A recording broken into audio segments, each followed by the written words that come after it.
We're live. Let's go. Welcome back, everybody, to another episode of the Late Night Show.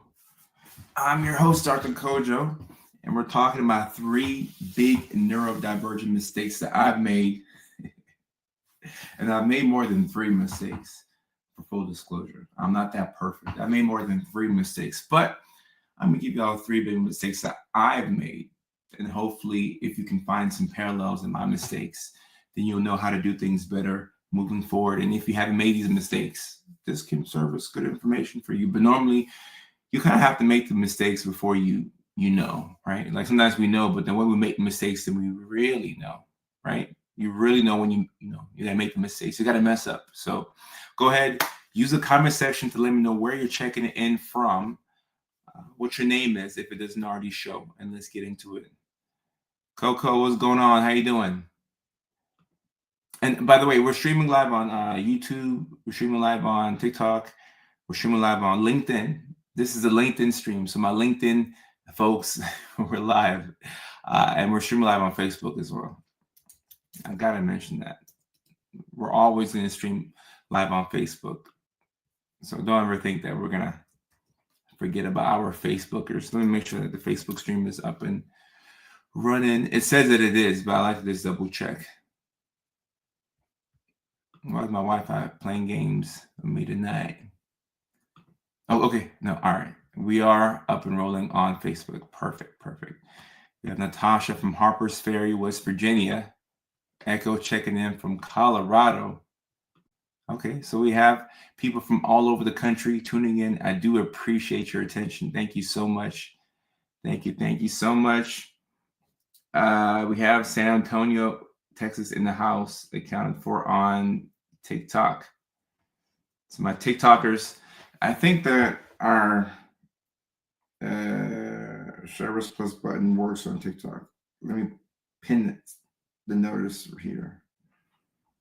All right, so if you're watching live on TikTok, you should see a message that says, I'd love to get your email so we can stay in touch. Let's get it. And I have these hands like this. So if you're watching live on TikTok, you should see that pinned message there. So you can just message me, DM me on TikTok, and then send your email. We'll put you on an email list. We're building up an email list so that way we can have your information. So we can blast our emails, keep you updated on what we're up to, what we will be up to, and what we've done. Have you received messages with requests to be tied down? What do you mean by that? My autism needs you to explain that in further detail, Lavita. Is that something that's going around, or I might be lost? Maybe lost right there. And your video, which video? I post. Oh, the spice. I have a lot of spicy posts. Which one in particular? I post a lot of videos, and when I make the videos and when they're posted, two completely different dates. I'll make a video, send it to my team, and then we'll get it posted. So once I make the video, I'm on to the next thing in my mind. I've been moving on so fast. Taylor, what's going on? How are you? Good to see you back on the live stream. Put my email. So if you're on TikTok, once again, click the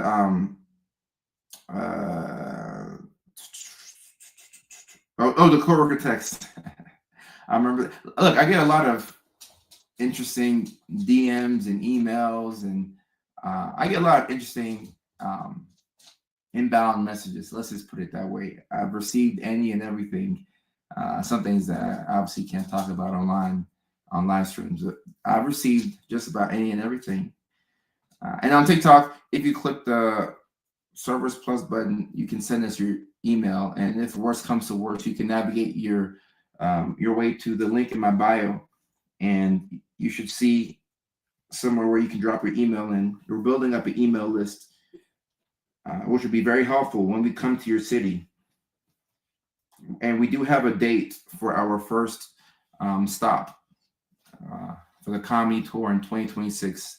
It will be April 26th, and we will be in Houston, Texas. So when I got burnt out and I canceled all my dates, I told y'all, at least those y'all who are in Houston, I said that when we re-up again and when we go back on tour in 2026, we will start off with Houston. And I'm making sure that we can keep that promise. So we will be in Houston at the so relax. So at All Jokes Aside Comedy Lounge, April 26th. Doors open at 7 p.m. Show starts at 8 p.m. The address is 9870 West Park Drive, Houston, Texas 77063. So All Jokes Aside Comedy Lounge. We will be in Houston, April the 26th. That's the first date that we have for now. Obviously, we'll add more dates as time goes on, but we will kick off the tour in Houston, Texas. Hey, I gotta make ADHD people feel seen because that's my community. That's my community. That's my community. Self-diagnosed type shit.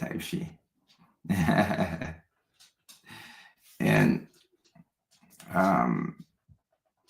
Coco, did you find the link to where to sign up? I hope it's showing easy for y'all. I hope it's not too difficult for y'all to navigate. The coworker text your wife saw. I think that was the one about the was it the one with the I got a lot of comments about the one where the college student was texting. The college student had said something like, do you like what you see? Those scenarios are so wild. Do you like what you see? Cheryl, love from Canada. Cheryl, I appreciate you. Miss Rain, thank you so much. I appreciate you. Thank you so much for the love. Thank you so much for the love. And thank you for the gifts and everything. I appreciate y'all. All right, the broken bed one. Look, I have a lot of wild scenarios, and that's the whole point of that trend. So that trend is geared towards people who are in their first healthy relationship. And if you've never, if you've been in a string of toxic relationships and you're in a healthy one, it's going to feel foreign to you. It's going to feel like a shock to your system. So you're going to be a little out of sorts. Things will make sense to you because you're a bit paranoid because you've been hurt before in the past. So if you get a text message or if your partner gets a text message and it looks like they're up to no good, your brain is going to go to the worst possible option. And you'd be like, I knew that. I knew they were cheating on me. I knew it. I just knew it. And maybe they weren't cheating on you. Now, maybe they could be cheating on you, but we would hope that you would give them the benefit of the doubt. Because if you're going to be with somebody and you can't trust them, then my goodness, what are we doing? What are we doing? Lobedia says, sounds like I experienced it. I'm not that paranoid in relationships. I'm not that paranoid in relationships. Like if they're gonna cheat, okay, whatever. At one point I was, but then when I realized that if the worst thing a woman can do to you is sleep with somebody else, then you're in pretty good shape. You're in pretty good shape. So if somebody's gonna cheat and they cheat, cool. You didn't come to my house and steal my PlayStation. You didn't log me out of my PlayStation network to where I can't play NCAA. You didn't steal my dog. Like you didn't hurt my mom. You just, gave the cooter to somebody else. Cool. So, like, I have to sleep at night, and I gotta feel good. So once you realize that, it makes life a lot easier. Yeah, nothing you can do about it. Andrea, I am good today. Thank you. I got 8 hours of sleep. Eight and a half hours of sleep last night. So I feel like a rock star. Zoe, relax, baby. Relax. Oh yeah, you gotta protect your peace. But look, there's some people out there who they're paranoid and they are very concerned about their partner doing something, and cheating on them. Oh, I see. I'm on live stream. And I know if you built up a relationship with somebody, yes, you can be a bit, sad or concerned, and maybe you might have kids. Like all that is true. But peace is important. And even though anxiety keeps us alive, but too much anxiety can cross over and turn into paranoia. And if you don't have your peace of mind, then what do you have? You don't have much. You don't have much. You gotta keep your peace of mind. Shasti, I'm on live stream. I'm on live stream, baby. I'm on live stream. All right, guys. So let's talk about 3 big neurodivergent mistakes that I've made in my life. Keep in mind that if you haven't made these mistakes yourself, I might just be talking to you and it's going in one ear and going out the other. Keep in mind that human beings don't do better when they know better. We do better when we feel worse. I'll repeat that. Human beings do not do better when we know better. We do better when we feel worse. You have to feel the pain. You have to feel some type of consequence. And then you're like, all right, never again, never again. And that normally is a catalyst for change. So if you feel me on a deep and personal level, you're probably making changes based off of these 3 big mistakes I've made. However, if you don't feel me, maybe you will make a change, or maybe it'll be entertainment. Maybe you're just watching because like you want to watch. But if you've made these mistakes and you can really feel me, then you know what I'm talking about. You know what I'm talking about. All right. Number one right here. And when I do the live stream with this setting, I'm able to put the, my talking points in the chat. So I'm gonna do that. And like Miss Rain says, yes, do better when we feel worse. Sometimes you have to hit rock bottom to make changes. Rock bottom is good, guys. Now, obviously, if you've lost somebody close to you or a family member or somebody you cared about, I'm not talking about that. I don't want you to have to grieve before you can make a change. Sometimes that does make us make a change, but I don't want you to lose somebody. I'm not talking about that. But when we go through things where we feel the pain and we're at a low, we need some of the bad things that happen to us. Believe it or not, we need these things to happen because it whips us into shape, and we don't make certain mistakes again. We just don't. Consequences are a good teacher. They're a great teacher. I like that adjective better. All right, so 3 big neurodivergent mistakes I've made. Number 1, committing too early. Let me use a late night with Dr. Kojo. A little label right there so you can see that. I like that little label right there. Committing too early. What does this mean? And what specifically am I talking about? This is a bit vague, but committing too early to anything. Somebody calls you, hey, man, can you scoop me up from the airport? Can you watch my dog? Can you help me out? Oh, yeah, I got you. Yeah, I got you. Yeah, I got you. Yeah, for sure. You commit before you can even think about the thing. Sometimes I'll commit not knowing that I'm double booked. Oh, yeah, I got you. Yeah. Bring a dog over. I got you. Not knowing that I was supposed to be out of town that particular weekend.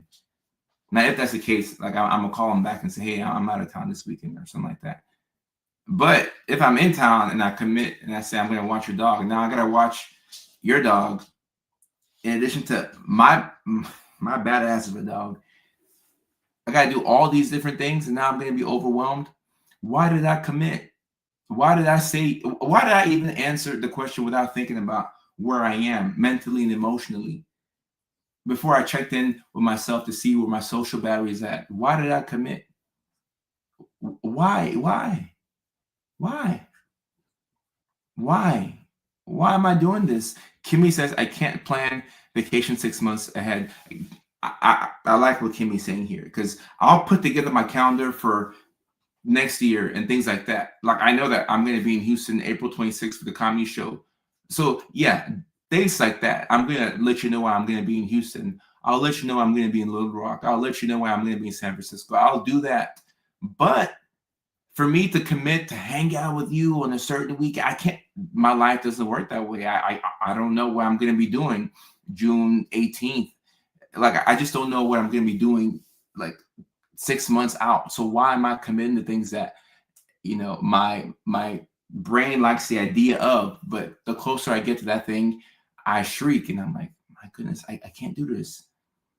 I can't do this. And I like what T Manchu was saying, learn to say no first. And I saw a Trevor Noah video where he was talking about he starts with no. If you have ADHD, start with no. And I'm gonna stitch that video and I'll make a video replying to that. And I'll post it on socials. But I do think if you have ADHD, you can throw my autism boys and girls in there as well. But if you have ADHD, you have to start with no first. Yes, I can always start with no, especially with family and friends and the people that it's the hardest to let down. Start with no first. Hey, can you dog sit? No. Can you pull up to this event? Like, there's gonna be hella girls there. No. Can you come out to this crawfish boy? No. Now I want to do all those things, but I'm just gonna say no because knowing how I get, and then, we running behind on things, and our schedule is getting a little tight, and you still have to do all these different things. You feel like you've overcommitted yourself. Now you're gonna shut down because you're overwhelmed, and now you can't then enjoy because you said yes to so many things. So many things. You gotta say no first. Start with no. Start with no. I hope I'm blowing your mind in a good way. I hope I'm blowing your mind in a good way. Hopefully this is a reminder. Shara. That's a nice name, by the way. Shara. Or Shara. I'm not sure if I'm saying it correctly. I said no today. It was empowering. It was taken well too, which was a pleasant surprise. When you say no and people don't freak out, it changes your life because you realize that you can say no and everything's going to be okay. You don't have to say yes to every single thing. And for people who are big people pleasers, it's helpful to say no every now and then. I remember I started doing this about 2 years ago where I pulled back on just everything. I went through a phase where I was getting a bit paranoid and I couldn't like decipher what was real and what was not, who was on my side, who wasn't on my side. And I had gotten to a point where nobody was telling me no. Okay, which is a very scary place to be. Nobody was telling me no. If I ask a girl on a date, is yes, yes, yes, yes. I mean, if you're doing well in life, the answer is always going to be yes.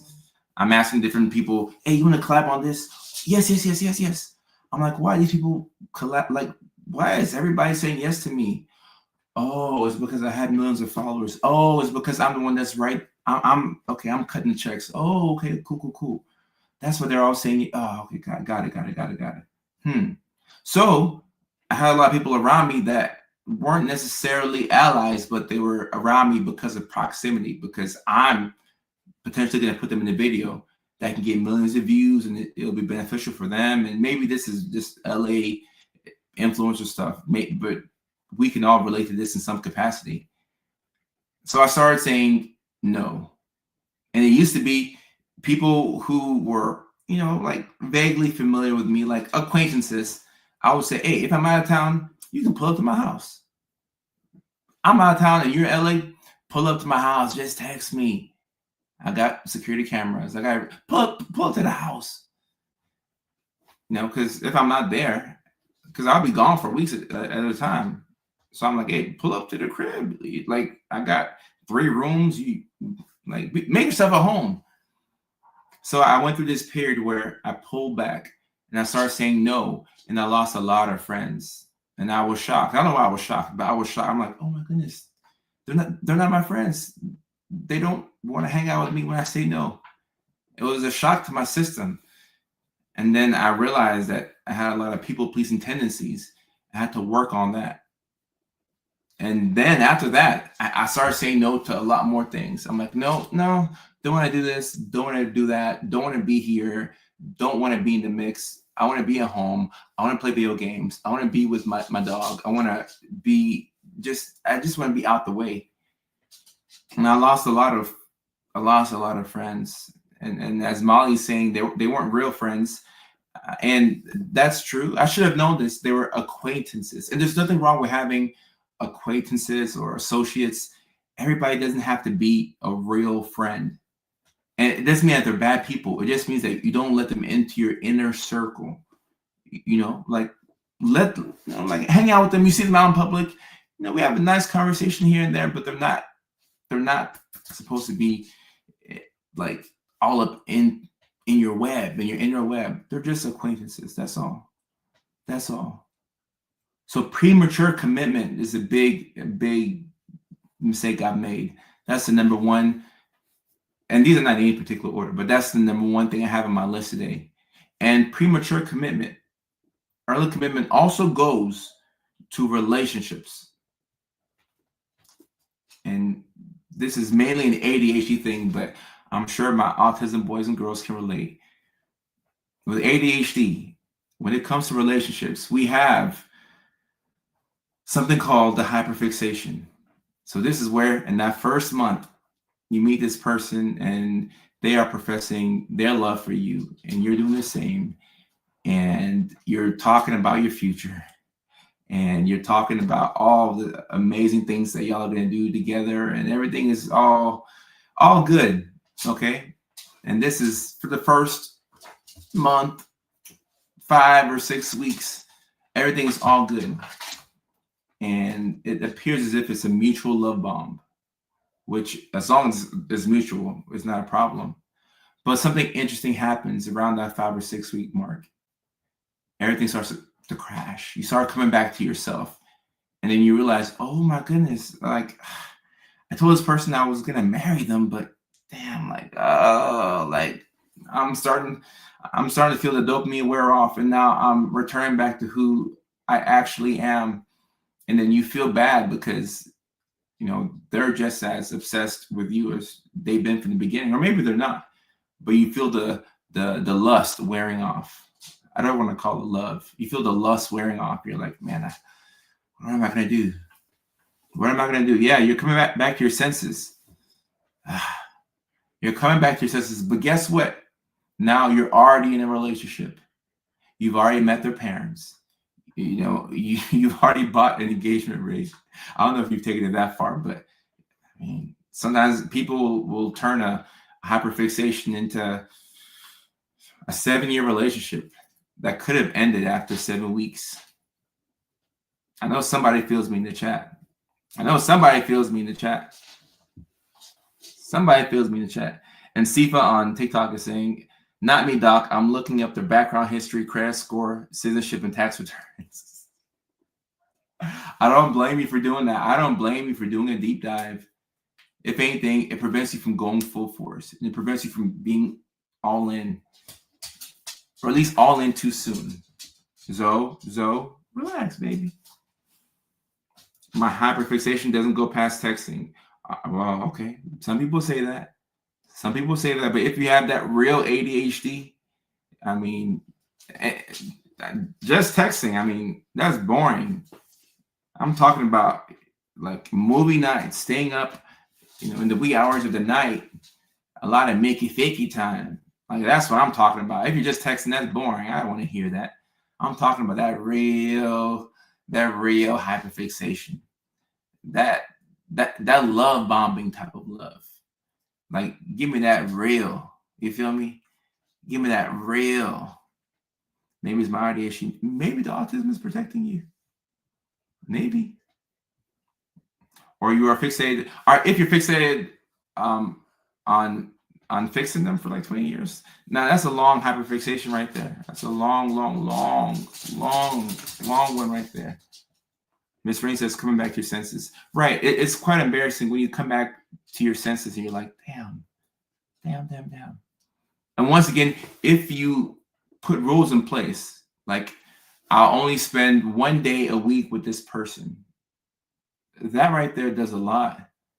1 day a week, max 2. And if you say 2, don't let me catch you spending 3 days with this person, because that's damn near half the week. You told me you're only going to spend 1 day a week with them. Now you're over every other day. You're breaking the rules. Can't trust you now. You told me it was 1 day a week. Now you're over at the house every other day.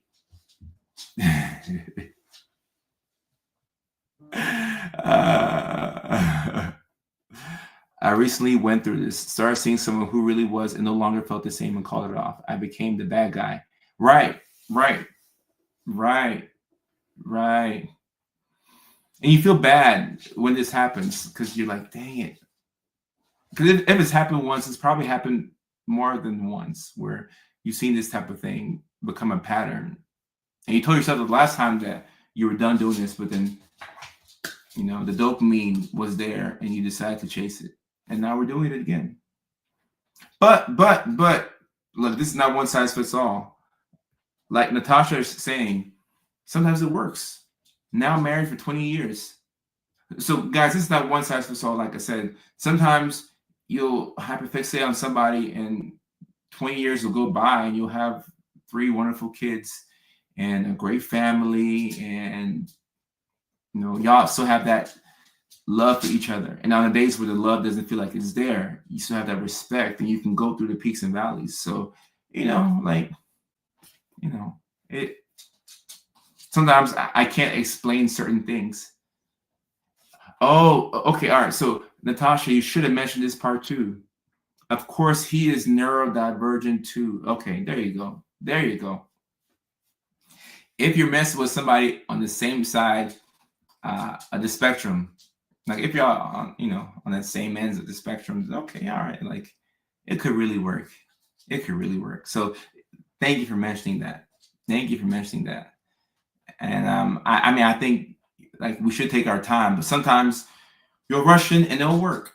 But I do believe that Natasha's situation, she's probably the exception more so than the rule. So this will not happen for everybody, okay? So while we're happy for Natasha, I'm happy for you. I'm always a fan of neurodivergent love. I'm always a fan. I just want to say that this may not be for every single person. Okay.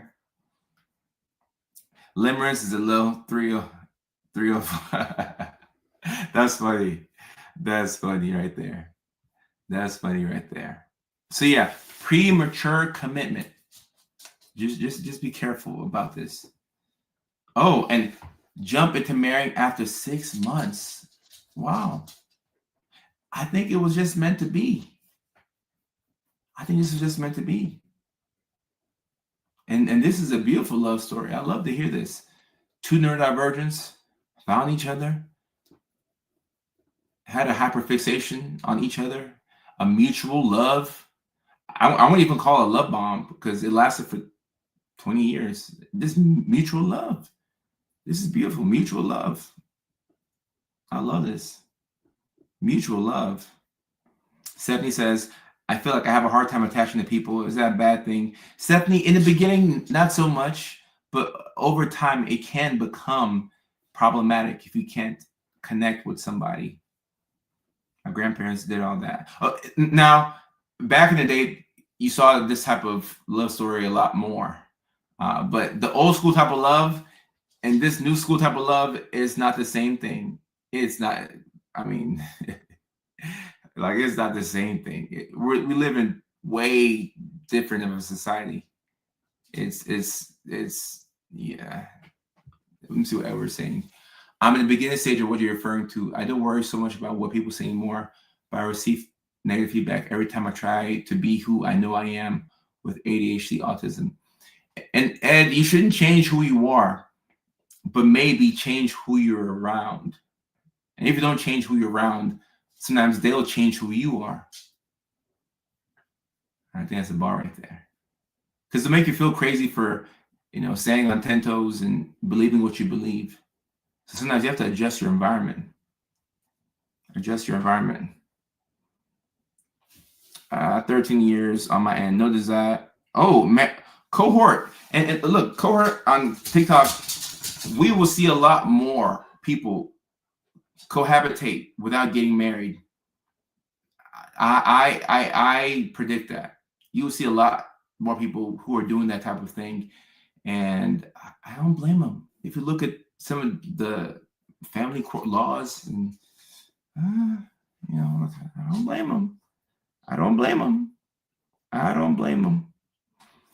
And Lavia says people get distracted by perceived endless options. I do think that people do get, and not to, we're not going to play the gender wars, but I will pin that more on women than men. I feel like the average guy is invisible nowadays. The average guy is just not being seen. And, so the opposite sex or anybody who's interested in men, they fixate on the top 10, 15% of men, and the other 75, 80% are just invisible. Whereas being a woman, you can get on an app and have a lot of, perceived options. Either way, having so much at our disposal might not be the healthiest. And Molly, it's not equal. It's not equal with dating apps. It's not. And this is where I wish I had a couple more guys. I do have guys who are, in my community, and this is an opportune time for them to speak up. Like, just if you talk to guys, and ask them. Talk to the average guy who uses a dating app. It's hard out there. And even for me, for a while, I was a little ignorant to this because I was only looking at my life, and then I zoomed out for a second, and I'm like, whoa, something is not right. Something is not right. My brothers are being left out in the cold. Something ain't right. Something ain't right. Men also fixate on women with BBLs. Stephanie, that might be the big. I guess so. But that's not all men. I mean, I'm not a fan of, just me personally. Nothing wrong with BBLs. I'm not the biggest fan of BBLs. But I do like a good old big badonk. Yeah, I do. I like a nice old badonk, but I ain't a fan of the BBL, just personally. But nothing wrong with it. Nothing wrong with it. Nothing wrong with it. Divorce rates are high. They are high. They are. And whoever dropped that, somebody TikTok dropped. Thank you for that gift of Patrick twerking or something like that. That's funny. That's hilarious. That's hilarious. Olivia says, for women, you get likes and messages, but not good quality. Right. I will say that. If you're on a dating app and you're a woman, you're looking for quality, okay, all right, then you might not have a lot.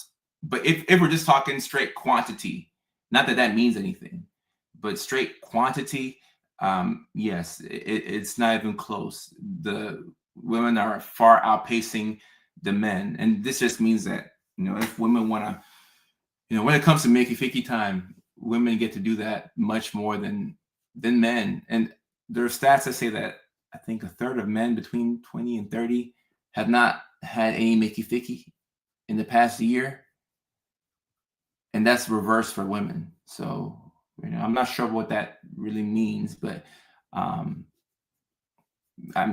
means that women are picking the same group of guys to make you ficky with, something along the lines of that. Something along the lines. Yeah. Yeah. And where I get the information? Well,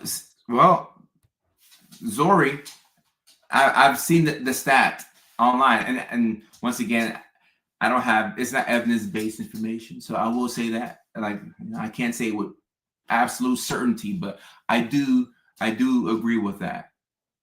I agree with it.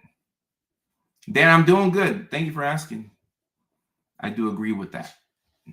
Either way, premature commitment. Just take your time before committing, whether it's a relationship, whether it's a person, just take your time with commitment. Take your time. All right, let me drop the second neurodivergent mistake that I have made. The second neurodivergent mistake that I made. Number 2, over-explaining instead of setting boundaries. over explaining.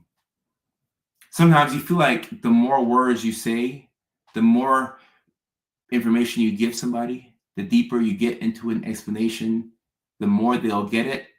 But no, that's not how things work. A boundary is something that is not to be negotiated with. So this should be very binary. It should be a yes or a no. This is my boundary. And if you have to restate your boundaries over and over, it means that people are breaking your boundaries. Think about that. If you have to restate your boundary multiple times a week, just think about that. If you tell somebody, hey, I don't really like it when you do X, Y, and Z. If you say this on a Sunday, you say it again on Tuesday, you mention it twice on Thursday, and again on Saturday, what does that mean? Just think about that. Because sometimes we'll tell people what we're not comfortable with, and we'll find ourselves telling the same person the same thing, but on a different day. Really think about that. So what does that mean? And this is no judgment zone. So really ask yourself, what does that mean? What does that mean about how I feel about myself? Because sometimes you get to the nitty-gritty and you realize that we're going through a rough patch where our self-esteem is a little low. So we're in situations that don't necessarily serve us, but you're afraid of what's on the other end. You're afraid to be alone. You're afraid to lose this connection. You're afraid to lose this potential business relationship. Because relationships are all about the L word, leverage. I got y'all with that one. Whoever cares the least is in charge, unfortunately. And somebody who doesn't care will not listen to what you say. So you have to say it over and over and over and over again. You're over explaining yourself. The boundary was the first time that you said it. I'm not comfortable with this. And when people break boundaries, sometimes they do it on purpose. Sometimes people will do this on purpose. They will break your boundary on purpose because they know that you won't do anything. And that's when it becomes decision time. Zoe, Kennel. Zoe, Kennel. Good, Zoe. Kennel just means give me some space. Yeah, have to find a balance in caring and not caring. Yeah. Just like Lavia is saying. Yeah. Over explaining. I like this right here. Don't move my things around. Don't take my things without my permission. If I can't relax in my home with a guest, then do I really need that guest? Oh, make it fakey. Oh, make it fakey. Now you're preaching. Now you're preaching. So, okay. You're going to behave? See, dogs don't listen. But she knows I won't kick her out. But she knows I'll get it right. I'll get it right now. Just not on camera. It's funny how you can be uncomfortable in your own home. Have you ever been in that position where you're uncomfortable in your own home? How is the guest going to come in your house and move around your things, go in your fridge, open up the juice, the unopened juice, taking your things without your permission? I mean, if you can't relax, then I don't know if you need that guest. And it is testing your commitment. And probably you do care too much. Either you care too much or you're afraid to see what life looks like without that person. And there's so much power in not caring. And I'm not saying like be heartless, care about nobody. I ain't saying that. But there's a lot of power in not caring. And when you no longer care, I mean, you're a whole different person. There's a song, When a Woman's Fed Up. And there ain't nothing you can do about it. You can have a woman in love who's doing everything for you. But once a woman is done, she's done. I think every guy's experienced this. Like you think, oh, because you feel like you can get him back, but when she's done and she's actually done, oh, it's over for you. Oh, it's over for you. Oh my gosh, it's so sad. Nothing sadder than when a woman is actually done. Not when she's texting her friends like, girl, I'm out. No, like when she's done. When a woman's done, she doesn't ask her friends for advice. Like she's done. It's a scary sight.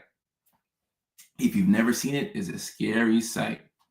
It's a scary sight. When a woman's fed up, it ain't nothing you can do about it. Kip says, at this exact moment, I just sent a closure text this AM. He's stressed, trying to gain comfort through me, and I used his own words and sent them his own way. Now I'm hearing this. Okay, Kim might be close to being fed up. Kim might be close to being fed up. She might be close to being fed up. She might be there. She might be there. Women grieve in a relationship it's over long before the white flag is waved. I would agree with that because the majority of relationships, or at least marriages, we have the data on marriages, is women who leave the majority of marriages, and they're probably grieving while they're in the marriage, and that's why sometimes it hits so hard for the guy or whoever's on the other end, because they're having to grieve in real time, but one party may have been grieving ahead of the fact. Damn. Patricia says you have to love yourself and be able to say no, and you have choices. Yeah, guys, the over explaining, sometimes there's power in brevity. Say a couple of words, we're done. I love 1, 2, okay. I don't like that. We're not doing this. That's it. But when you're over explaining, it's almost as if you don't have confidence in the first set of instructions. So you're saying more words that are just a rehash of what you just said. And you feel like the more words you say, the more they'll listen. But somebody who's hell-bent on not listening to you is not going to listen to you. So it's just not going to work. It's not going to work. And Leslie's saying, oh, and guys, look, it's the hardest to implement boundaries with people you love the most.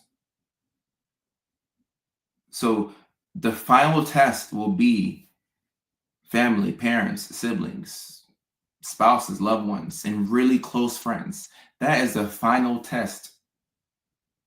That is the final test. So level 1, you set boundaries with the person at Chipotle who mess up your order. Hey, can you take off the beans, or can you redo my order? That's level 1. The last level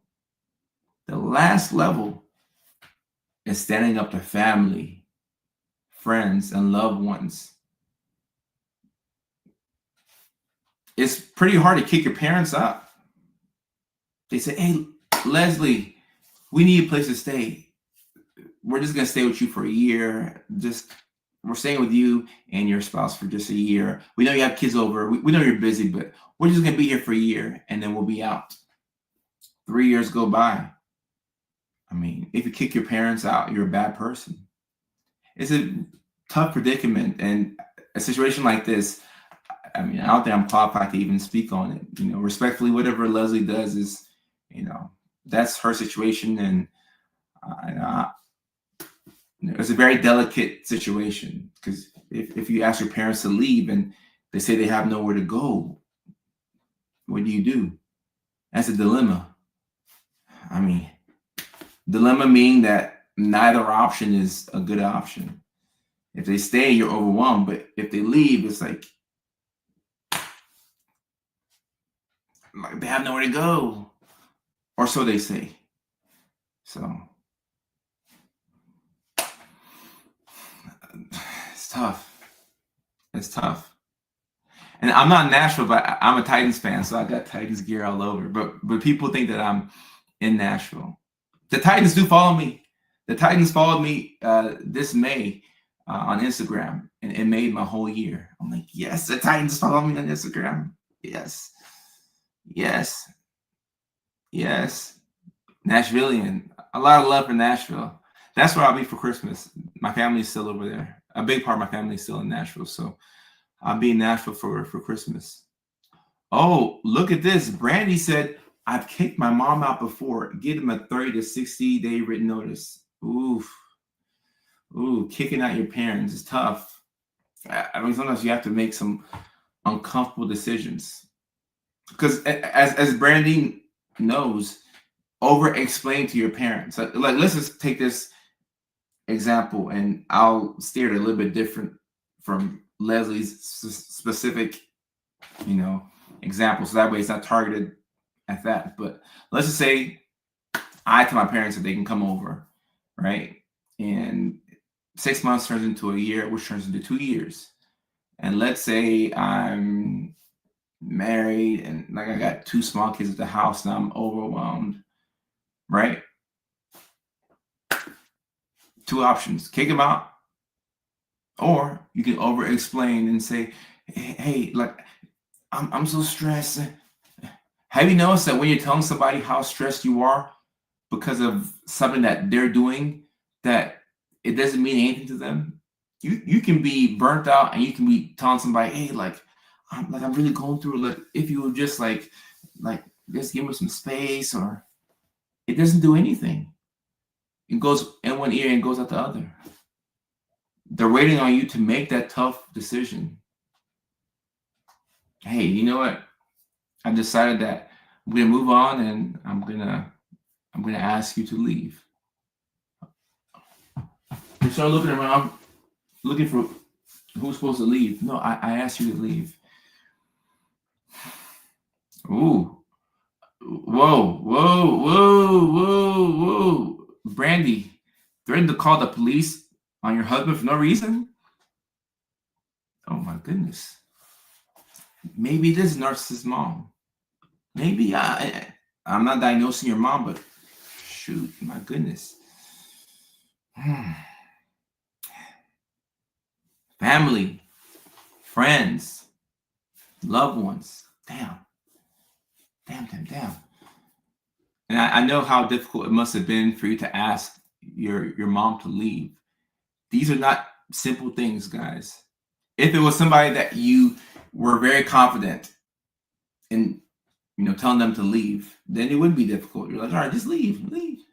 But when it's the people that we're closest to, it's like, damn, it takes a lot out of you emotionally to have to, not easy. It takes a lot out of you to have to say that. So respect to you. And I know you must have been fed up, because nobody just arrived at that decision to, ask mom to leave. And whether you let them stay there for a year, 2, 3, 4, 5 years later, whenever it was time for them to leave, it's still going to be hard. This stuff is not easy.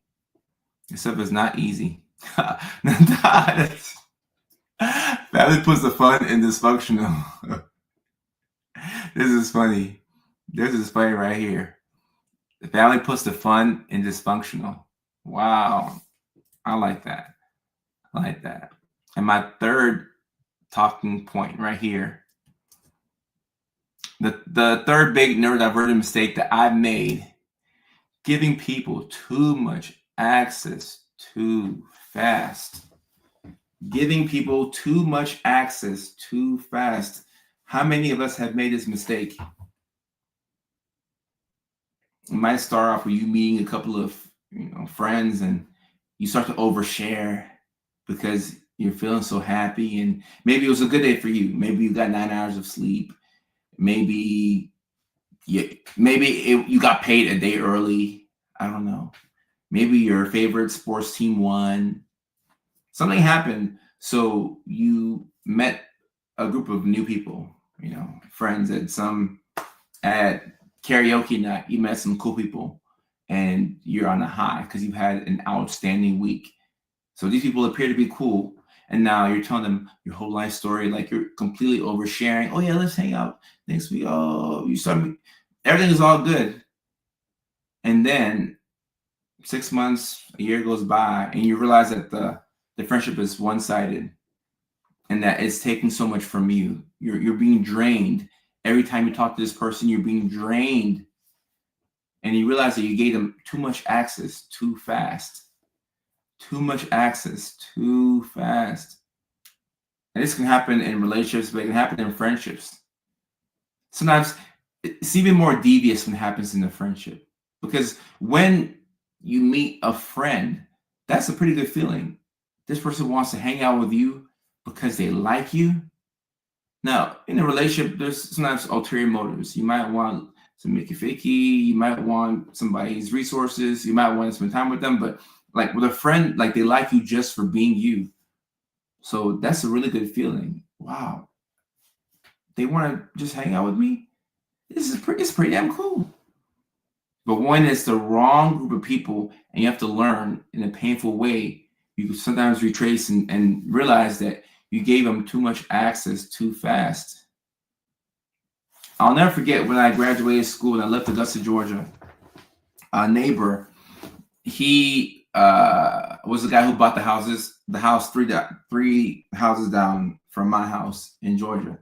He said, "Kojo, congrats, you're a doctor now. Like, go out there in the world. You know, I'm proud of you, but just know that wherever you go, be careful the people that you surround yourself with, and think of your energy as Wi-Fi. When too many people connect to it, it's gonna slow down. So go out there, have fun, but don't be slowed down." I heard him, but I didn't feel him. I heard what he said, but I didn't feel what Mr. Rodney said, my neighbor. I didn't really feel him. I had to learn the hard way, which is why I said at the beginning of this stream, if you haven't gone through some of this stuff, like, it's just entertainment. You're hearing me, but you're not feeling me. You have to go through some pain to really feel what I'm talking about tonight. He said, if you let too many people connect to your Wi-Fi, it's going to slow you down. I heard him, but I didn't feel him. I didn't feel him. I had to go through having these people around me. And people will say, "Oh, yeah, whatever." Or like, "Yeah, you should know not to be slowed down." But when life is coming at you fast and you're not regulating yourself, you don't have to be a Dr. Kojo and have the path that I've had. This can happen to anybody. Because if you find yourself in a circumstance or situation where a lot of people are meeting you and like you're going out there and you're having fun and you feel as if these are some people that you can really, really like ride out with, you'll confuse proximity for connection. They're not your people. They're just close to you. Just because you see each other every single day because y'all go to the same coffee shop, or maybe you go to your kids go to the same preschool. Just because they're close to you, you feel as if they should be close to you. You gotta learn the hard way. The harder way. I had to learn the harder way. I had to learn the harder way.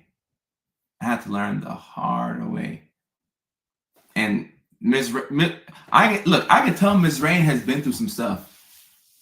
Ms. Rain on YouTube, I don't know who you are, but I can tell you have been through some stuff. I could look at somebody's comments and I could tell, man, you've been through some stuff. You've been through a lot. And that's wisdom. Anybody who's in the comment section who's dropping some bars, oh, they've been through some stuff. They've been through some pain. Ms. Rain has been through some pain. You've been through some stuff. You have been through some stuff. Yeah, I've been through some things. Yeah. Ain't no teacher like experience. Certain things in life you only have to go through once and you get the message. You're like, all right, I'm good. God, I got it. I'm Gucci. I got it. But you needed those experiences. You needed that to happen. And whatever happened, I'm sorry that it happened, but in a way, it may have had to have happened because that's what you needed to really learn your lesson. Because until your behavior changes, you really haven't learned your lesson. So if you go through a situation and it's bad, and you find yourself in the same situation you swore you wouldn't be in, you didn't really learn, because you change when the pain of staying the same outweighs whatever you just went through. Like, you cannot stand to stay the same anymore because it was just way too painful. You're like, man, like, I'll do anything but go through this experience again. Like, I can't, I won't, I like you just won't. And guess what? After you say that, you don't put yourself in a situation again. It will never happen again. And it has never happened again for you because you actually learned your lesson this time. It actually learned. You learned. You had to go through this. Daisy's saying, is it better to choose love or money? Choose yourself. Choose yourself. You choose yourself. Twisted Tenacity on TikTok says, it's a lonely road and I'm tired of being paranoid of who gets me and who judges me. Twisted Tenacity, choose yourself. Choose yourself. Ooh, oh, I can tell that Mandy Jean has been through some stuff on TikTok. Oh, hey, the colder the bar that you drop, the more pain you've been through. Mandy says, and some people give you attention, but without the right intentions. Who is this person? Mandy Jean. Ooh. Some people give you attention, but without the right intentions. Oh my goodness. Oh my God. Oh, you've been through some pain. That's a bar. It's a bar. You've been through some things. Oh my goodness. And this is why I always preach that it's helpful to enjoy time by yourself. Now, Leslie, when I say bar, I mean like it's a cold line. Like it's a quote that is a profound quote. A profound quote that really hits home is a bar. Just want to make that clear. We have to learn how to be by ourselves. Okay? So for my autistics in the chat, you probably have this skill by default. So I'm not talking about you, unless you have ADHD as well. But for the majority of us, it's hard to be by yourself. Be by yourself. Can you go and eat by yourself? Can you run errands by yourself? Can you go to the grocery store by yourself? Can you go to a sporting event by yourself? Can you go to the coffee shop by yourself? Can you go to the bar by yourself? If you like lounges at night, can you go to the lounge by yourself? Can you go to the library by yourself?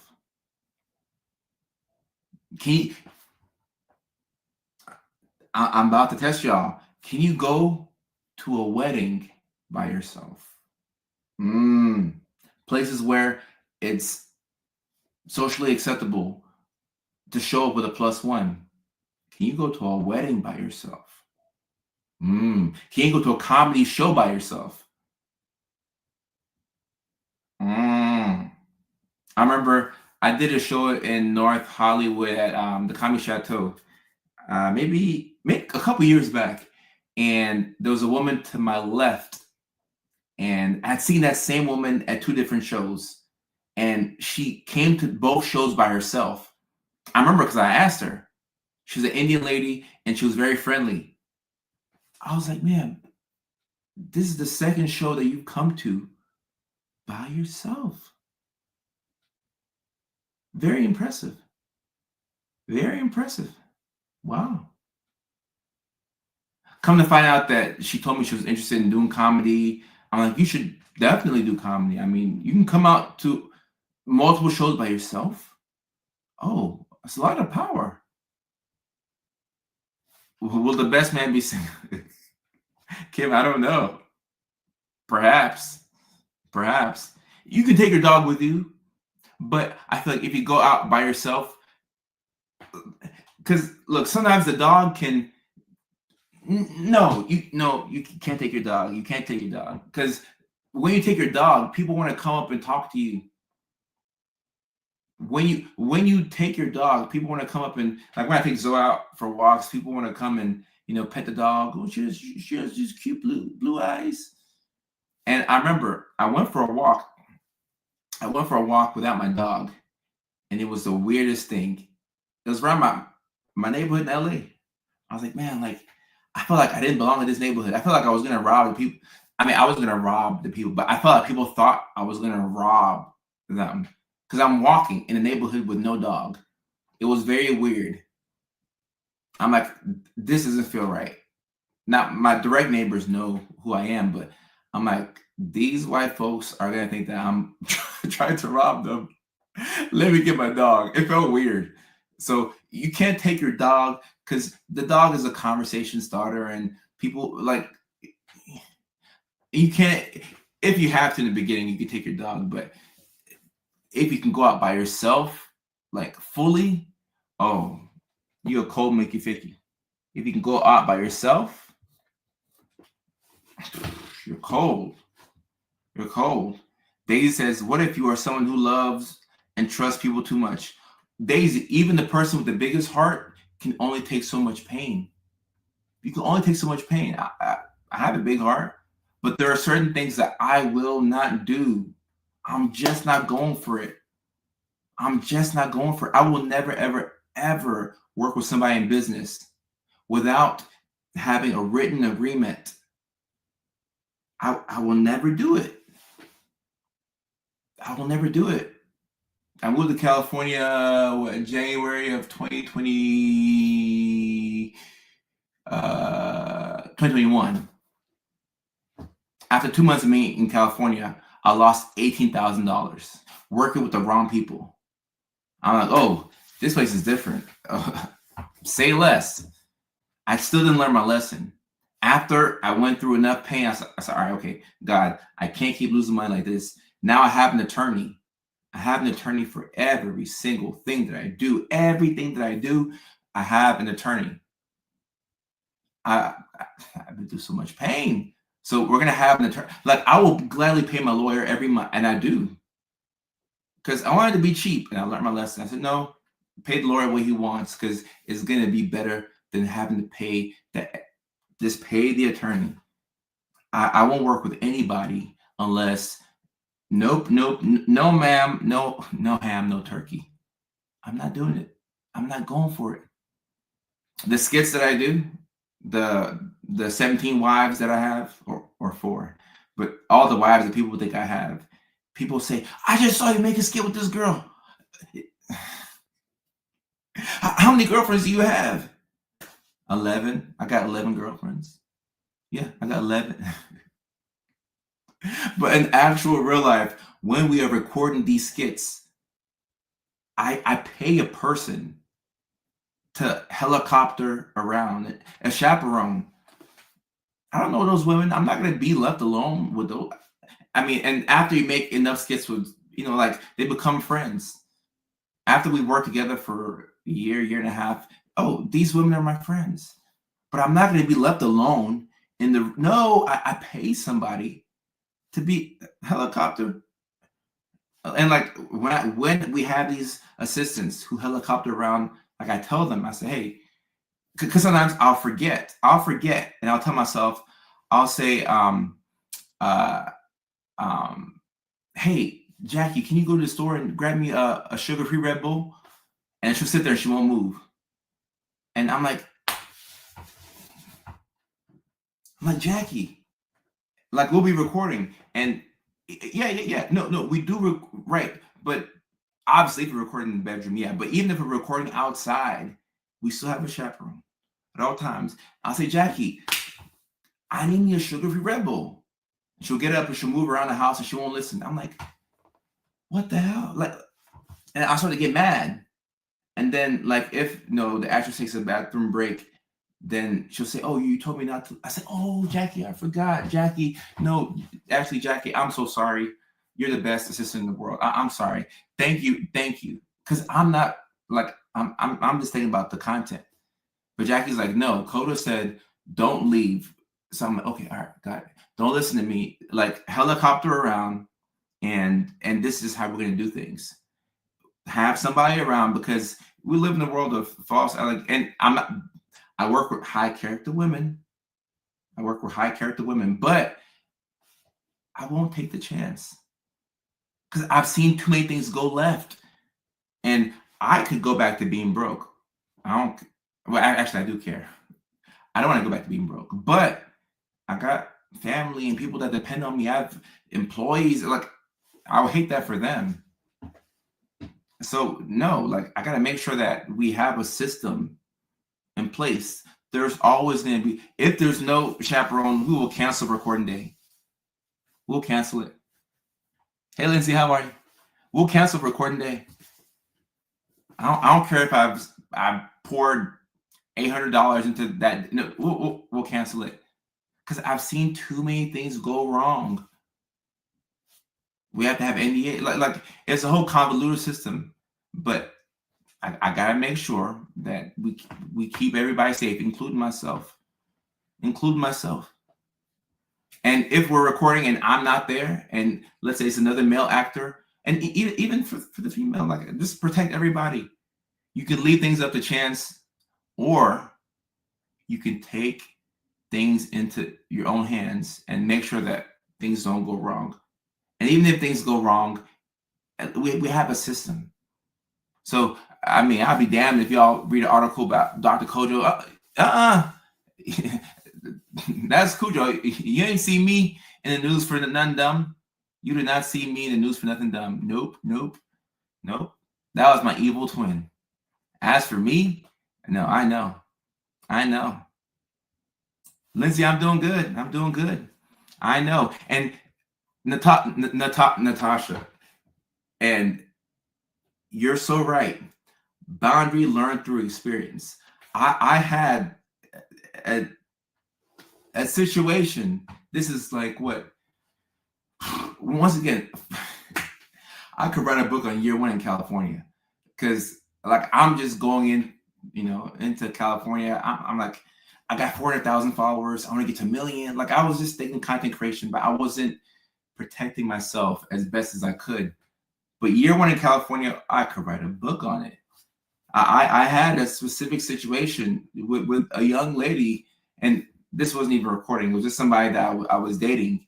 And obviously, I'm not going to go into details, but it kind of creeped me out. And I'm like, yo, because as a guy, like, you're always like, nobody believes the guy, And look, I don't get the benefit of the doubt. The law doesn't care if you're Dr. Kojo or not. But I had an experience. I was like, yo, I don't like how this felt. This ain't right. You keep your text messages, you keep your receipts, and then, this is why you have an attorney. And the attorney will go to bat for you. So I've learned through trial and error. So, like, I have a big heart, and I love everybody. Like, I want to see everybody win, and I love on people, but I gotta be smart. Livia asks, was she borderline? Look, when I'm on a date with somebody, I'm not thinking about whether they're borderline or not, or whether they have high blood pressure, diabetes. I'm not trying to diagnose when I'm on a date with somebody, but obviously sometimes, you can, your spidey senses may go off, but I don't go on dates looking for, like, if somebody's borderline or if anything like that. But yeah, like, it's different from being in the office. It's different from being in the office, but just anything that feels a little off. Somebody in my position, what you do is you screenshot, talk to your attorney. Like, I'll call my lawyer and say, hey, blah, blah, blah. Say, all right, coach, we got you covered. I always come, hey, Julian, so happened. Like, what do you think about this? Do you think I can do this? Oh, I shouldn't do this? Gotcha. Thank you. Just pay people to take that off of you. And yes, trust your gut, but have a system. Be smart.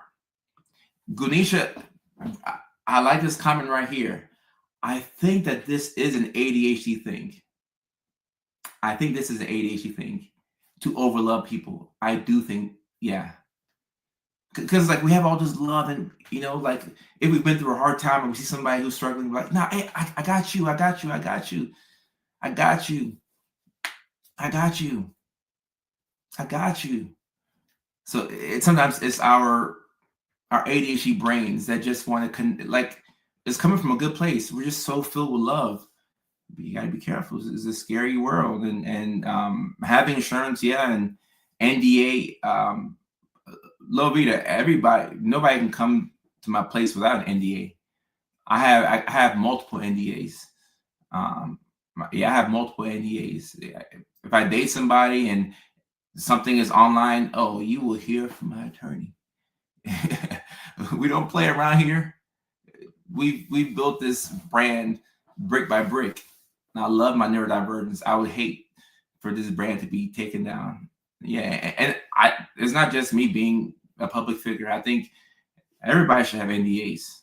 Like, do you know these people who are coming to your house? Think about that. You just met somebody at this, like at this beach thing, like, y'all are hanging out. Oh, come to my house. No, don't just be letting random people come to your house. No, please don't do that. Don't do that. You're giving people too much access too fast. Take some time. Just watch people. Don't just like. I didn't know that. Like, year one in California, so I'm inviting everybody to my house. Come on, hey, come to the house. This is where I live. And like Ganesha said, probably the ADHD wanted to help, and you can help people without hurting yourself. That's the thing. You can help people without hurting yourself.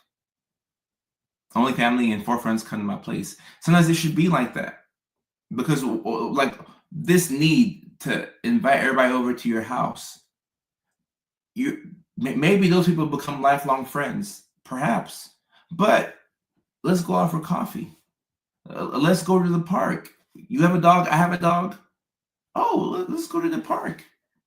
Even if y'all live in the same apartment complex, like that's your intimate space. Hey, let's go out to the dog park, and then like I bring my dog, you bring your dog, and we'll hang out. The hangout might go good. Okay, all right. Have a good day. Oh, you're not gonna invite me back to your place? I don't really do that. Do you have the guts to tell a stranger, or to tell somebody that you've been vibing with? I don't really do that. Most of us are afraid to say that. We feel compelled to let them come over because we just were vibing for 4 hours. But do you have the guts to say, nah, I don't really do that, but I appreciate you? Or do you feel like you'll be a bad person?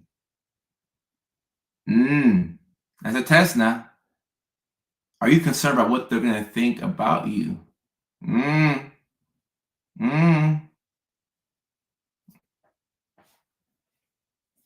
Twisted in the city says, I haven't had company here in like 3 years.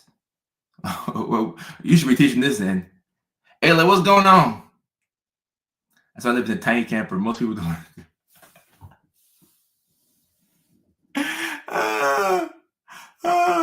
A week. What if we have the opposite, where we like someone and really care about them, but they think we're not interested in them? Well, I don't think this is a bad thing right here, because if you if you're not inviting them over to your house and they think that you're like a bad person, probably cool. This whole thing where like we have to become besties off the rip. What? Like, maybe I grew up with immigrant parents, and Ayla, you're 23. You're too young to be an uncle or auntie. You're too young. Too young. Look, I'm an uncle. I'm 33, and look, Ayla, if you're 23, you don't remember this, but like when I was when I was a kid, there was this girl called Elizabeth Smart who was kidnapped from her house, her parents' house in Utah. Those of y'all who are unks and aunties, y'all will remember this. There's a girl called Elizabeth Smart who was kidnapped from her parents' house. I think she was missing for like a year and a half. Guys, when I heard that story, I was so scared. Like I couldn't sleep. Like I had to have the lights on. Like I thought that I was gonna get kidnapped as well. And like if I saw a stranger over at the house, like I was real timid. I was scared because I'm like, they're kidnapping kids. What if they kidnap me? Now I don't know why you'd want to kidnap me, but quite scary. I'm like, oh my goodness, like they're kidnapping kids. So and once again, I don't remember how the guy who kidnapped Elizabeth Smart knew like where to find the kids or whatever, but like nowadays people can go online and find information about you and stuff like that. So Amy, look, if people don't like you because like you take your time getting to know people, that's even better. That's even better. Like let them do what they got to do. Oh, someone on TikTok said I'm Gramps. I might be. Oh, was he the maintenance man in the house? There's a movie out. See, I didn't even know that. Oh, look. Oh, I got goosebumps. Oh my gosh. Oh my. I'm after I get out this live stream, I'm gonna do a deep dive. Oh my goodness.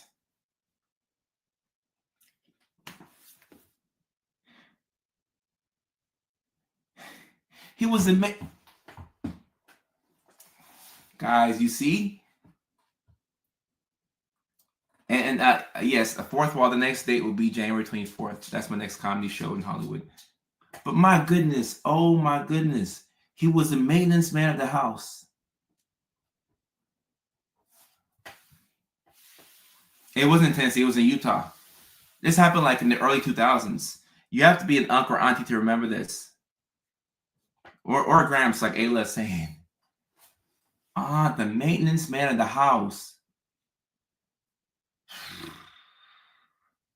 Man, look, we live in an evil world. We live in an evil world, guys. An evil world. I didn't even know that it was.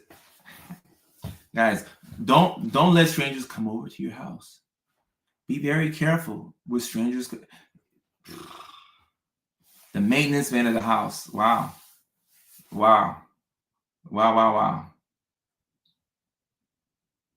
So going back to Amy's point, where you're worried about the person not thinking that you don't like them at all because you're taking things slow. Oh no, take things slow. Take things slow. You really want to know somebody's character before people come over to your house. Oh my goodness. Take things slow.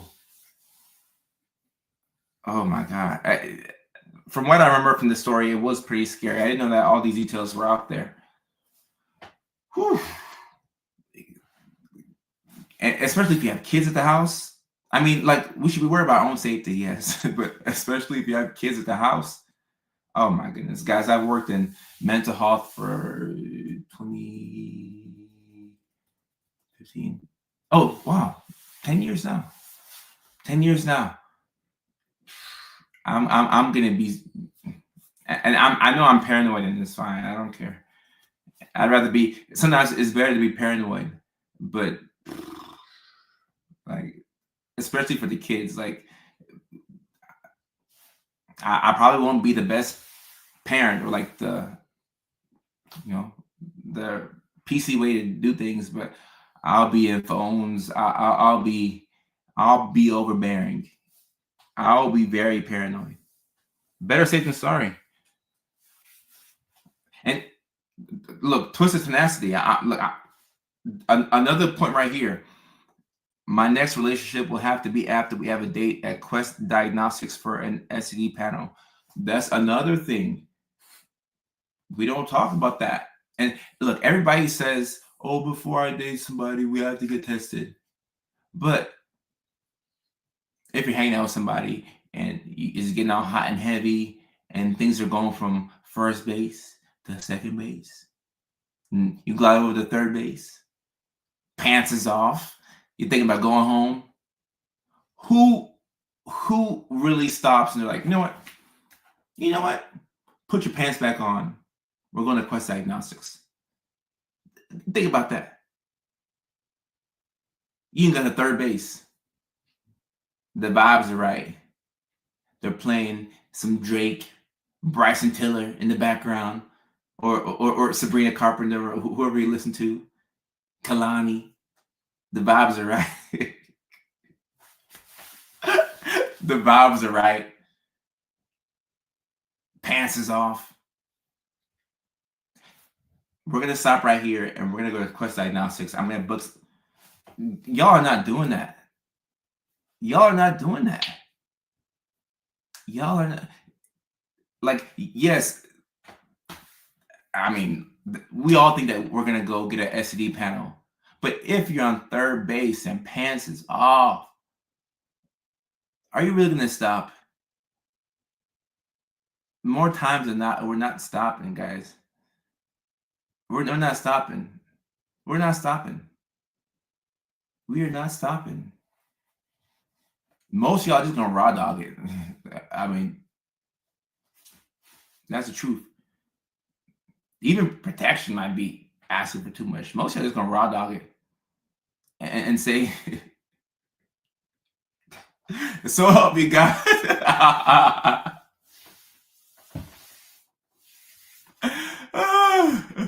like a taking an oath. So help me God.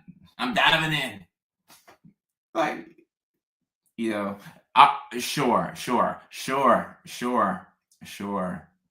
No, most of y'all go look at the person saying, they look healthy. Y'all not going to Quest Diagnostics. Y'all know how. Stop lying. How many liars do we have in the chat? Y'all are not doing that. I'm Dr. Kojo. I'm not doing that myself. If I get to third base, if I'm on third base, guys, and see, when you delude yourself, that's how you get in trouble. I believe that there's a point of no return. There's a point of no return, and you have to know what that point is for you. Which is why, I just do my best not to get in those situations. Straight up. The point of return, you have to know. And for most of us as guys, the point of no return is when you go in a room and you lock the door. You're pretty much screwed at that point. It's the point of no return. Amy says, I did that after my divorce before I met my ex-boyfriend. I cheat next. Right. But what I'm saying, if you're on third base, look, people aren't stopping. People will continue on. Yeah, no, keep it 100. People are not. So what you should do is, before you even go over to their house, hey, my ex cheated on me, so we're going to go to Quest Diagnostics and set something up before I even go to your house. Yeah, right. Before you go over to the house, because once it's getting hot and heavy, once it's hot and heavy, you're not stopping. You're going to proceed.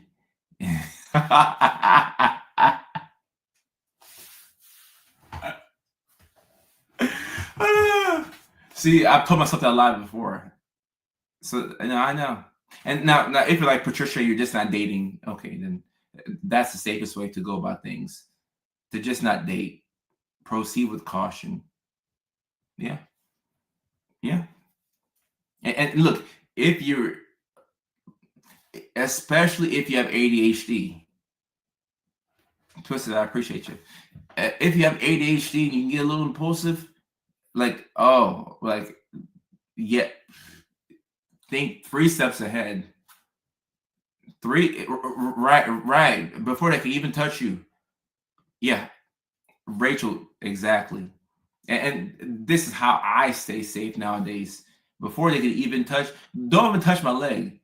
You touch my leg, I might shriek. you know, touch my leg, I might get wobbly. I might fall. Don't touch me. You don't have the right to touch me. You gotta ask for permission. You gotta don't touch me. Don't touch my leg. You know, women be playing footsie and trying to touch your leg. Touch my leg, I'm a fall. I'm a shriek. I'm a shriek. Don't touch me. Don't. A woman's touch is very dangerous. Don't touch me. Like, relax. I'll call the cops if you touch me. Don't touch me. And if you like, I really mean that. Don't touch me. Oh, my mom, growing up, she would always say fear women. And I didn't know what she meant by that. And then I grew up. I said, oh, you got to fear women. They're the best thing in this world. But, they put that touch on you, it's over. It's over. It is over. Especially if you have ADHD. I think that goes both ways. Just be 3, 4, 10 steps ahead. Be multiple steps ahead. Be multiple steps ahead. Yeah. I'm sensitive. I'm sensitive. I'm aware of my humanity. If it's all right, guys. So look, at my comedy shows. Oh no, we can do hugs. I'm not talking about that. We can do hugs at comedy shows. Like that's not an area where is a danger. And I think one of the good things about being a public figure is that it's just too complicated to do anything with anybody. Like you have to sign an NDA. Like like do I want them to come back and see where I'm at? Like it's quite complicated. And now I'm not saying that there aren't comedians and entertainers who do some dirt on the road. It happens, like it's a thing. But no, like I do hugs in my show. And I went to a conference in New Jersey maybe about a month ago, the Johnson & Johnson conference, and they had different stickers that people would put on themselves. Like if you have a green sticker, it means that you're a hugger. If you have like another sticker, it means that you don't want hugs. I thought that idea was revolutionary because that way people are like, oh, you're a hugger. Because some people don't like being hugged. So I'm a hugger, but like the person on the other end might not want to be hugged. So it's like, kind of like what they teach us in school. Like if you have a patient, like try not to hug. And sometimes like I've had patients who are like, the 75-year-old, patient who wants to hug me. I'm like, all right. Bring it on in. Bring it on in. Stranger danger. Hugs feel super intimate to me. I love the sticker thing. That's great because like just like Mandy is saying, some people think the hugs are super intimate, and that was news to me because like in our family we hug, so like that's how I grew up. But I had to learn quickly that not everybody wants to be hugged. So just out of respect for people, like can't just hug everybody. So I've learned that now. I've learned that. Yeah, I'm hungry. Yeah, it's my default to hug, but now I know. Kevin Hart new Netflix special, Racing Losing. I haven't seen that one yet. I gotta go watch it. Thank you for reminding me. I need to go watch Kevin Hart's. I'm a fan. Watch his latest special. People make fun of me because if someone hugs me, I pat their back, even my kids. Look, some people don't like hugs, and actually, you know what?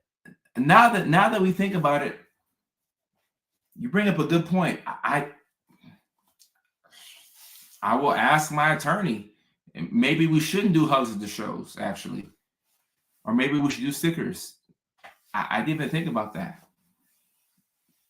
We probably shouldn't do hugs at the shows. I did not think about that, but good point. Good point. My goodness. Texans are very huggy people. I'm a huggy person too, but or maybe we'll do the sticker method. I think we should do that because yeah, yeah. One arm hug. No, one arm hugs are lame. It's like this. Maybe a fist bump, or fist bumps are kind of like awkward. Like you know, um, fist bumps are kind of. And look, Kim, I would like to hug people too, but not everybody wants to be hugged. So, um, I mean, I'll talk with my team. More than likely, I won't be allowed to hug. I can just hear my attorney's voice. But and the people who don't want to be hugged, they're not messing it up for everyone. We have to just respect people's bodily autonomy. But I don't think. I mean, I've answered my own question. I think we'll probably have to do like something, or because yeah. But I do want to. I do want to hug. Just to let y'all know that I do want to hug, and to be honest, in past shows, that's how we did things. My first show, when I went on road in Atlanta, a girl drove. Why I keep saying girl? I'm sorry. A woman drove from Chattanooga, Tennessee, to Atlanta, Georgia. She drove 3.5 hours to come to my show, and she had both of my books, my first one and my second one. I was like, oh, and her name was Sarah. I'll never forget her. I said, oh, thank you so much. So like I was overwhelmed with gratitude that she would come out 3.5 hours. It wasn't like she was in Decatur. She drove from Chattanooga. But, I do think that I like that sticker or something like that to show who wants to be hugged. It brings up a really good point, though.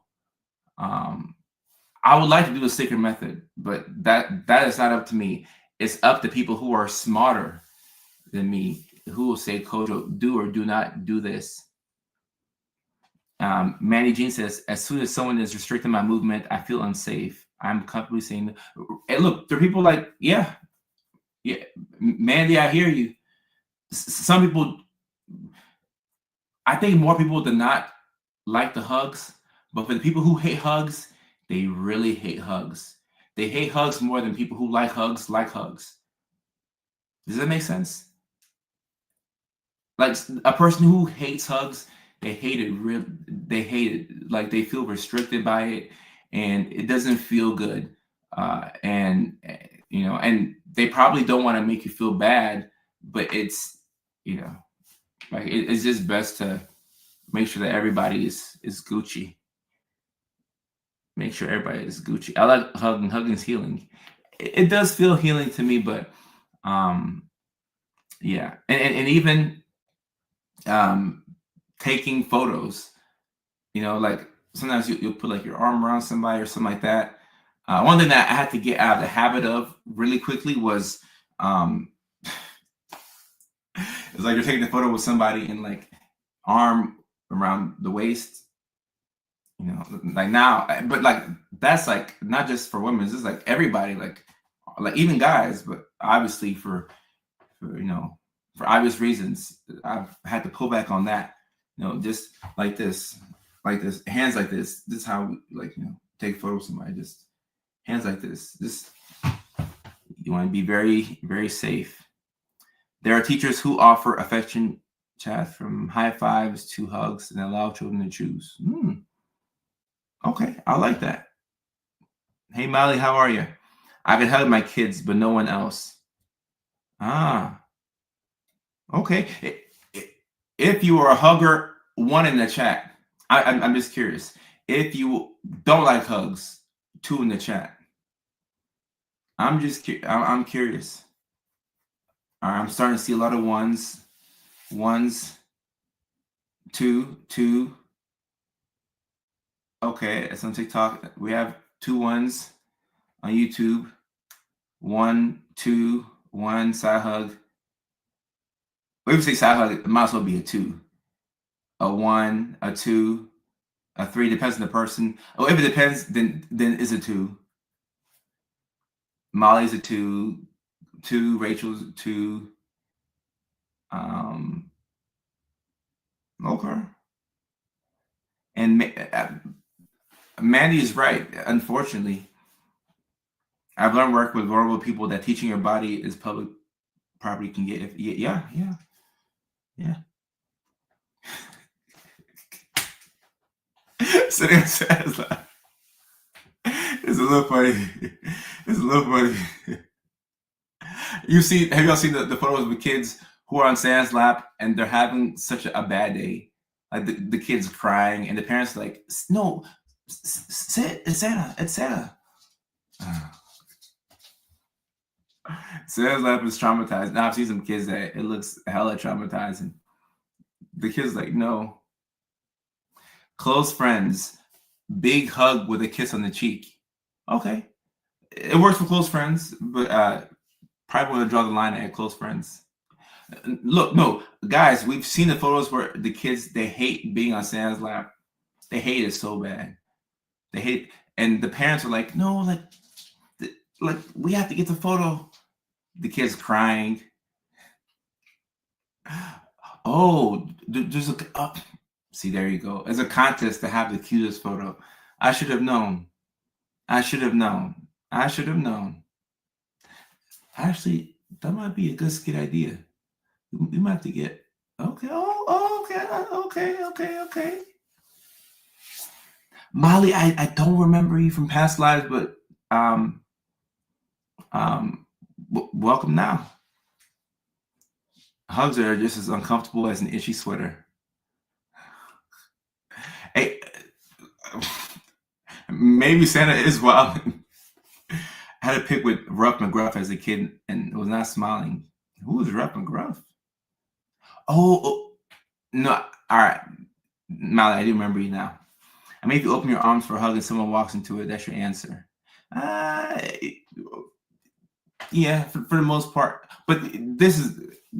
I mean, I'm happy we're talking about this. It's something that, like, I'll bring it by the team, but more than likely, and plus, I have a big neurodivergent community, so I think that more people, probably in my shows, the majority of people, not the majority, but there'll be a good amount of people who don't like hugs at all, and they could feel bad if you try to hug them. So I think I have my answer. I'll still run by a team, but I think I have my answer. You see, sometimes you talk things through, like, okay, all right, well, okay, fist bumps and stuff like that. You always want to err on the side of safety. Safety, Molly. That's why. But I remember you. I like hugs from specific people, but not random, spontaneous hugs. Yeah. I think the average person, as may lean towards that. The sticker thing, I like that. That was a really, really good. And if we do hugs as a shows, we probably will have to go with the sticker thing, and that's if like if team approves it. But I thought it was revolutionary. I'm like, oh wow, like people can, and like it was so cool. People with the green dots were like huggers. I was like, oh okay, like shout out to Johnson & Johnson for thinking about that. Just what a fantastic idea. It's genius. Like, why don't more people do that? Put the green sticker there so that way, like, what a genius idea. It depends if it's hot and some people get sick. Stuff like that. A week. I told this guy no hugs. He keeps trying to. Oh, well, hey, you let them know then. Look, we'd appreciate you. Look, if I mean, you shouldn't have to say no more than once. I feel bad that I don't like hugs. Right, and this is the reason why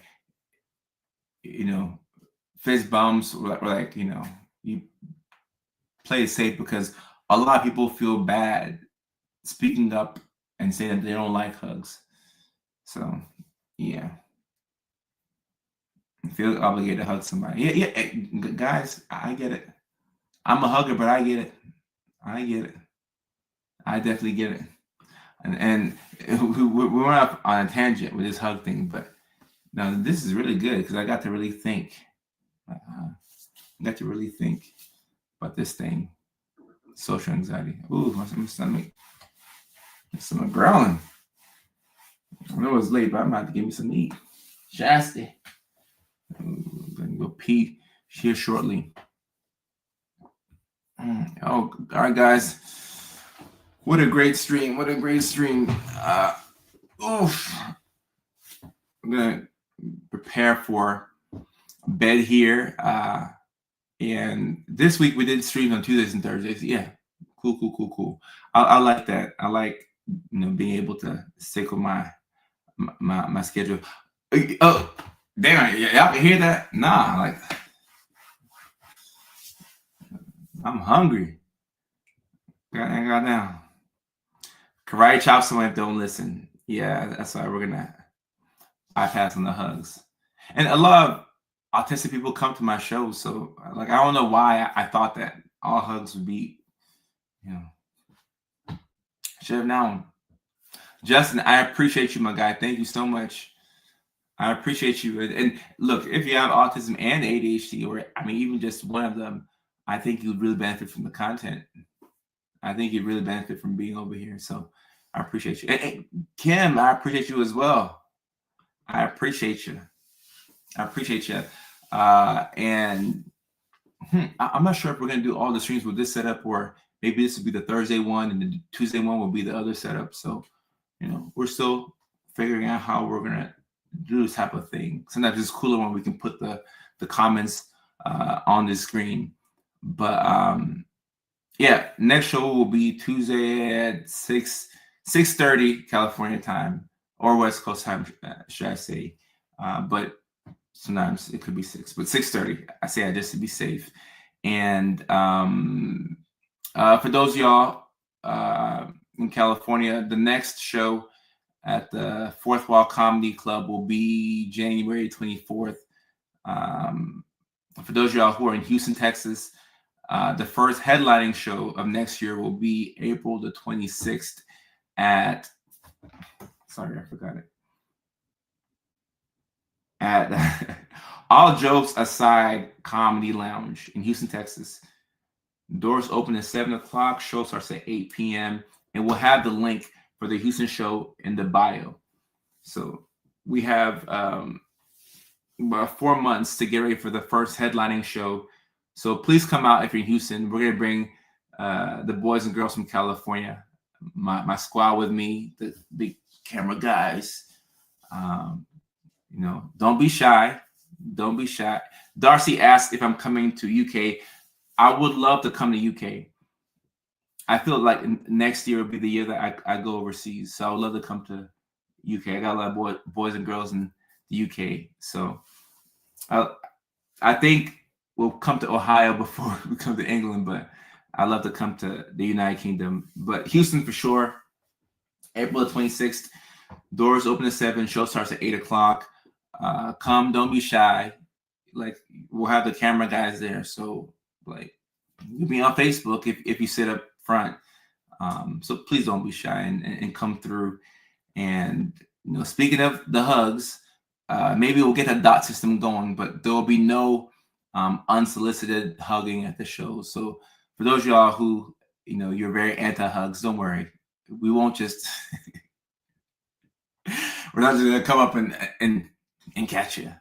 I might, act as if I'm gonna catch you, but we're not gonna do that. We're gonna, at worst have a dot system, but even that can be problematic. So I would like to do the dot system, but we may not have the ability to do hugs. We'll see. Just wanna play it safe, play it cool.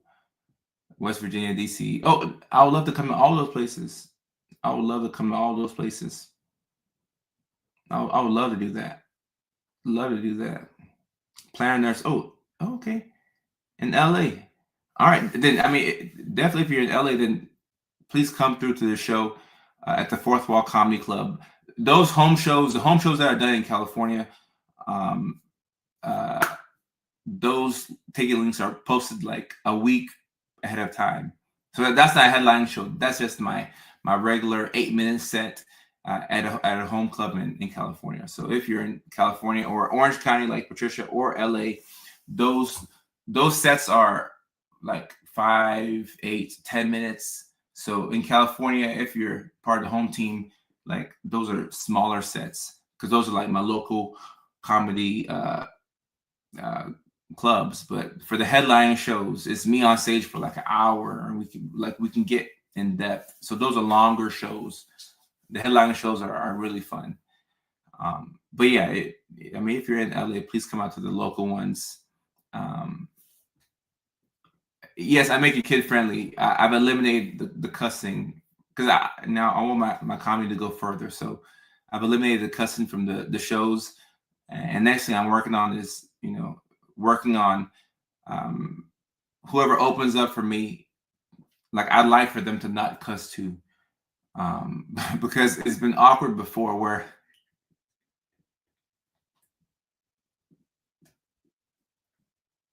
Speaking of Chicago, at my last show in Chicago, this is why I needed, something that I didn't like about when I first went on the road. Just the people that are at my shows, like, because my branding is very important.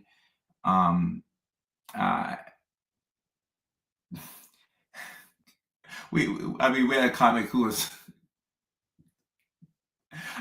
he was going off the deep end. I'm like, oh my God, like he's out here talking about, it was pretty sexually explicit. I don't even say it over here.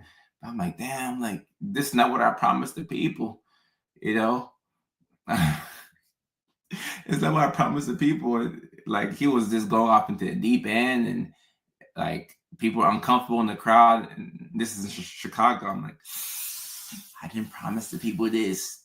So like, I want to take more control over the show. Like, I don't want somebody coming on talking about, they was out here.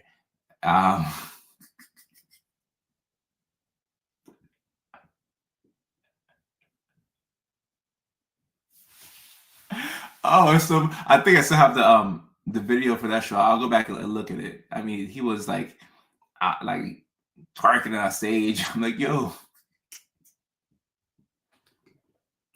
Yeah. And look, I was laughing. I was having a good time, but I'm like, oh, I didn't promise the people this. Like, but luckily we're in Chicago. And Candy, Chicago is tied for my favorite comedy city in America. Like, people in Chicago, they love to laugh. They love to laugh. They love to laugh. So I mean, we will be in Chicago next year. I don't know where else. We will be in Chicago. I will come back to Chicago. I love the people in Chicago.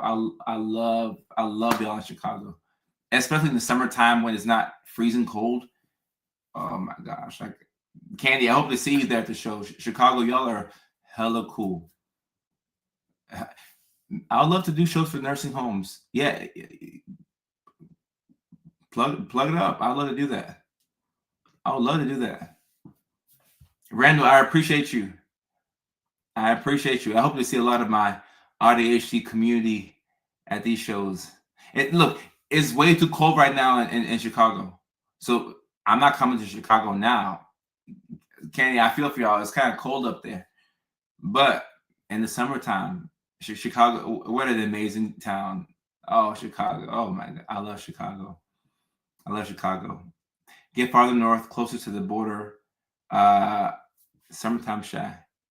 Mandy Jean, I did a show in Vancouver, Canada, maybe 2 months ago. Yeah, about 2 months ago. And I would love to go back to Vancouver. Actually, I will. I'll probably go next year. I don't have time this year, but probably next year. The people in Vancouver love to laugh. Vancouver, amazing town. It might be my favorite city in Canada. I know that's British Columbia, and y'all have more provinces. I think that's how I say it. But Vancouver, oh, amazing. You're in Ontario. Okay. I still have love for my people in Ontario and my Peterborough, my people in Toronto, Newfoundland. Okay, now that's way out there in Canada. That's way out there. But I used to know a girl from out that way. Um, yeah, we have to come out to that side of Canada, but when it's not snowing, my California bones are not equipped for all that cold. You know, I need me some warmth. I need some warmth. So hopefully in the summertime we can come out to Canada as well. The way we pick cities is we look through my analytics and see where I have the biggest following, and then we go from there.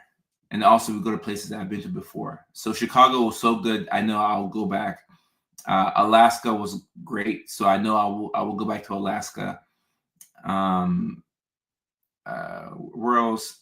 Atlanta, even though Atlanta was my hometown, Atlanta was a little rough for me, but we'll go back to Atlanta because it's my hometown. So we'll go back to Atlanta. Chicago was amazing.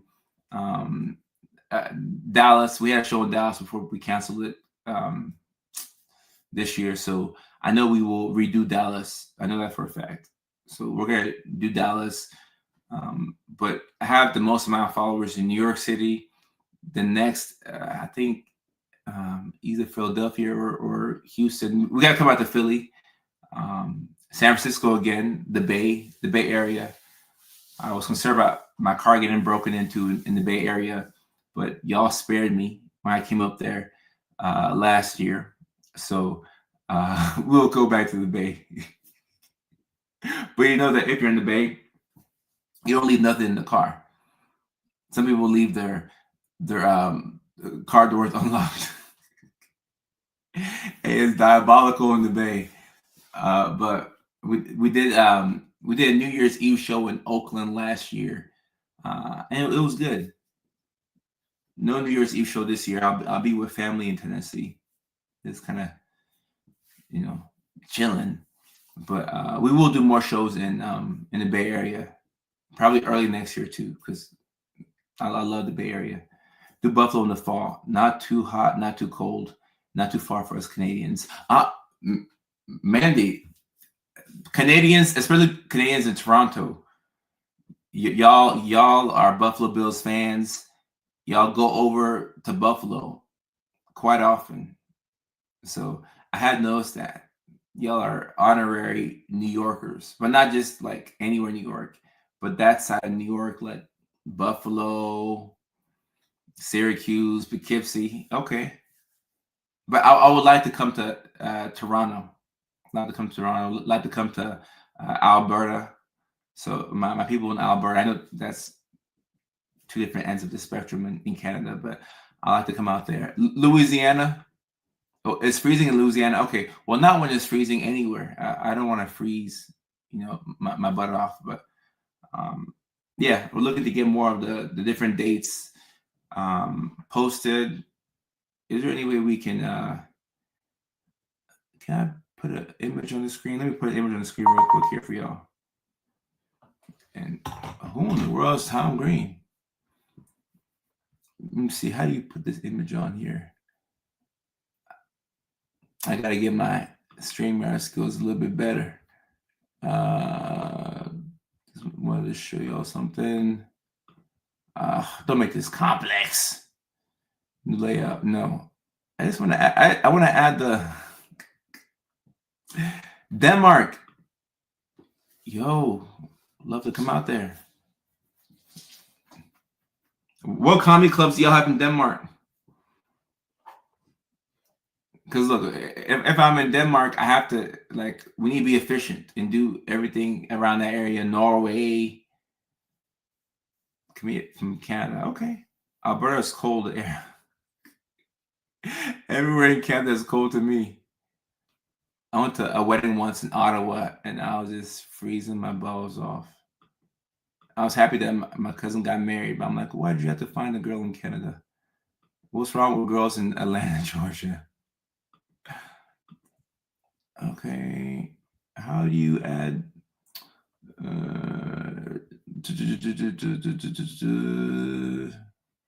make it fake it? says need help. Yes. How do I add a photo to my screen? This AI, is AI going to help me out live? I don't speak Norse anymore. I don't know what that says. All right. Okay. No, it's not giving me any helpful information.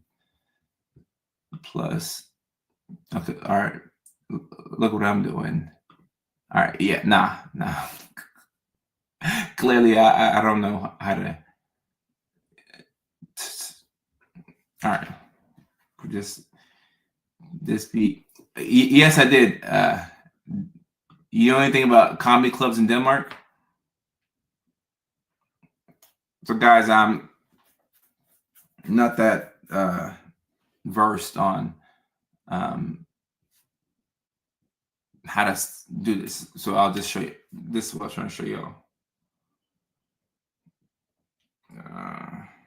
Too much light. This is kind of ghetto. All right. So that should kind of show. There we go. Not too much light. Do y'all see that? Except from Copenhagen. Oh, I got family in Copenhagen. We got to come out there. We got to come out there. We got to come out there. I'm so hell-bent on getting this actual photo. Whatever. Just run behind. I got emails to get to. It's 10:17 on the West Coast. Oh, okay. Well, I'll talk to my promoter, see if we have any connects in Copenhagen, Denmark. But I would love to come out there to Denmark and Norway. I've never been to Denmark before, so I'd love to take this thing international. That'd be really cool for me. So, but I'll figure out how to do more with StreamYard. I thought I knew, but apparently I know nothing about this on StreamYard. I knew at one point, but now I don't know. Okay, whatever. All right, guys. Oh, it's been about 2 hours in the stream, and my stomach is hungry. All right, y'all. Kyle Pitts legacy game. All right, y'all. I gotta get off, but I appreciate y'all, and I love y'all. Thank you so much for your attention. We're back on stream next week, Tuesday, 6:30 West Coast time. That's 9:30 Atlanta in New York, 8:30 Nashville, Tennessee, 7:30 Phoenix, Arizona, 6:30 Seattle, Washington, 5:30 Hawaii, and 5:30 Anchorage, Alaska, and 3:30 Hawaii time. Okay, I gotta get my times right. So, all right, y'all, it's been about 2 hours. So take care. I love y'all, and I appreciate y'all. Until next time, peace. Be easy, and try to get some sleep. I'll get some sleep on my end.